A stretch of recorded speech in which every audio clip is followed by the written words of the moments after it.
امریکہ کا green card لینا بہت سے لوگوں کی خواہش ہوتی ہے، لیکن اب صدر ٹرمپ نے ایک گولڈ کارڈ بھی لانچ کرنے کا اعلان کیا ہے۔ You have a green card. This is a gold card. We're going to be putting a price on that card of about $5 million, and that's going to give you green card privileges plus.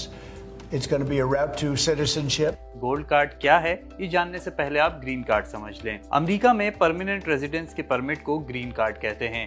Green card حاصل کرنے کے کئی طریقے ہیں، جن میں سے ایک EB-5 پروگرام ہے۔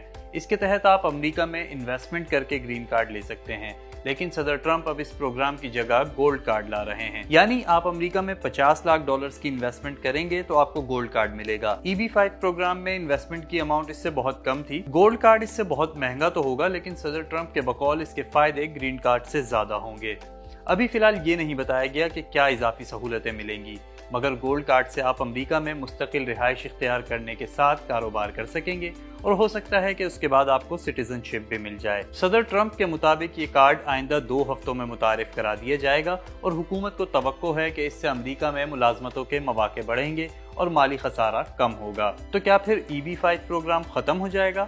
اس بارے میں امریکہ کے وزیر تجارت ہاورڈ لوٹنک کا کہنا ہے کہ ہم اسے ختم کر دیں گے، کیونکہ اس سے گرین کارڈ بہت سستا مل جاتا ہے۔